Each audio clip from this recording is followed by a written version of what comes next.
Well, welcome to Gretchen's Garden and Greenhouse. Today we're going to be digging up a daylily in one of the beds in the front of the house, as you could hear the traffic going by because we do have a road here in front of us. But we're going to dig this lily up and then we're going to transport it to the backyard and put it in the dry bed. It's just a little too aggressive here and it's hard on the other plants, so that's kind of my reasoning.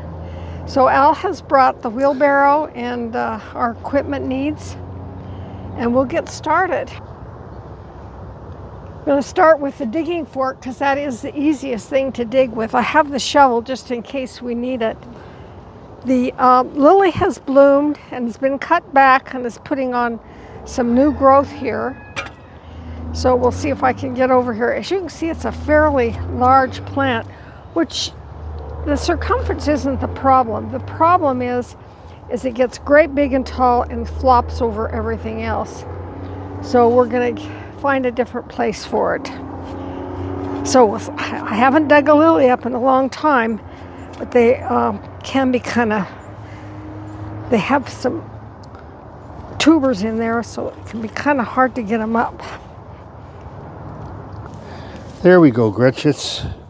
We get that flag out of the way. We don't need that in the mix. And I'll go get the wheelbarrow and bring it over, and we should be able to dig that out.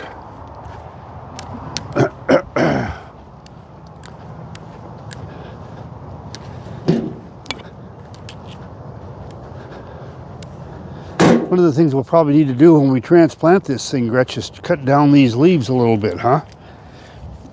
Yeah, I don't know. Why don't you explain why as we... Well, sometimes if you have too much leaf, it's losing too much moisture. I don't know if that's an issue. It looks like we did leave a few little pieces there, but I'll come back and get those later. Yeah. Get them out. Okay. By the way, the flag was there to remind us to dig that one out. Yeah. Sometimes we don't always remember the plan.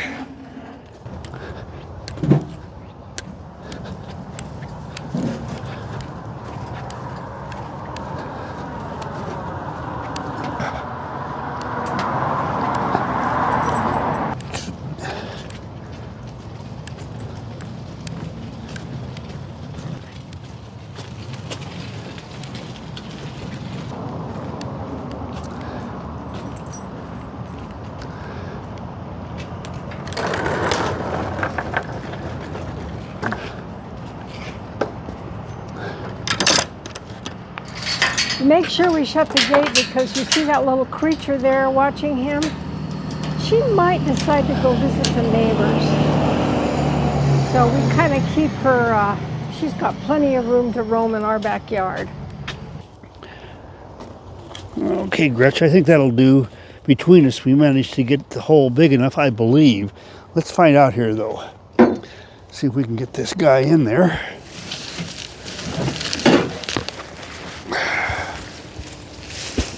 All right, that's looking good. Perfect. I'll tell you what, while you're filling this in, I will go get your clippers so you can clip the leaves off. Okay. Okay, I'm cutting back the leaves. And the idea is that we obviously didn't get all of the roots.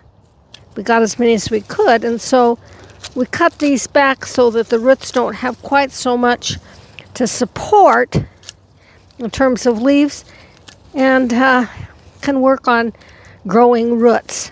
As you can see, we had cut the lilies back, and the stems eventually just kind of die and break back. I'm not going to be carrying off the leaves I cut. I'm going to leave them here. You probably noticed when we were digging that the soil here is a lot different than where we dug this up. Where we dug it up is one of our regular beds, and we've done a lot of augmenting that soil. This is the regular soil. It's clay and not the best soil.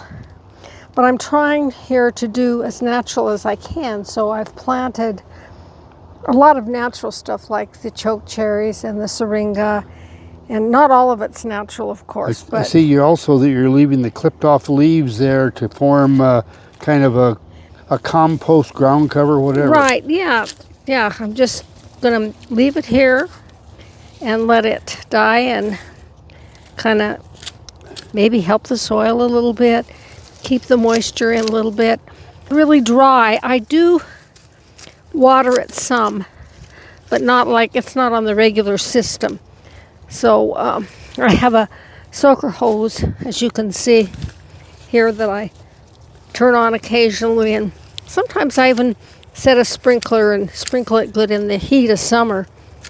What I'm going to do next is drag a hose over here and water this in really good. And part of the reason you do that when you transplant something is not just so that it has moisture, but so that you can soak the soil to kind of drain in and get right next to the roots that you dug up. So the roots aren't having to fight the air that might be next to them. So we'll soak this in really good next. The soil here is a lot different than some of the soil in the rest of the yard because it's in our raised bed. And when we built the raised bed, we put a bunch of logs from a tree we'd cut down in there to give us bulk. But as they rot, it sinks. So every year we put compost in. This is lovely soil. We had beans in here. In fact, I still see a few roots sticking up, but those will just rot. So we're going to try some peas, some snow peas. Now, granted, this is pushing it because it's going to take about 65 to 70 days for these peas to mature. That'll put us into November, won't it? Yeah, so we could be okay because peas can take a little bit of frost. I know there have been years that we haven't had any frost until into October, 1st of November, or we could turn around and have a frost 1st of October. So we're just going to try it. I mean, I've got these pea seeds. We might as well use them. We have holes poked in our system here, so what I will do is just draw some little lines here where the holes are, and that's where the water comes out. That'll give those new seeds in the ground some water. Yeah, that gives them a good start. So we'll see how many I get in here.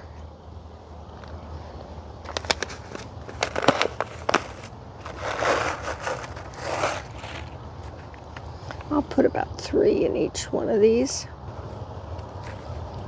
Kind of hard doing this with my gloves on, but I need to keep my gloves on. I've got a wound here healing and don't want to get dirt in it. So now I've got more pea seeds. I guess I could put one right here. Yep, there's space. Yeah. And if they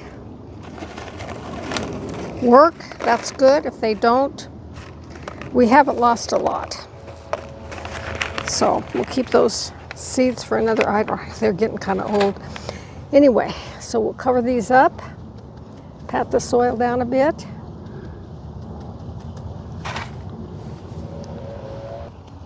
And as you can see, right there's our next bush bean crop coming along. We're getting some beans on there.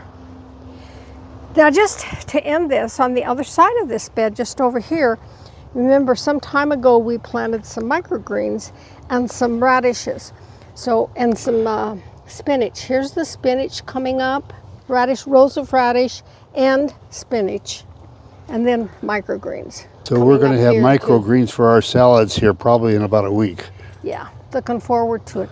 It's been a little warm for the microgreens, but we're going to get down into the 80s now, and they should do just fine at that temperature, and that should be a good temperature for the peas. Well, I think that's it for today. Sure is. That's another Gretchen's Garden and Greenhouse. See you next week. Bye.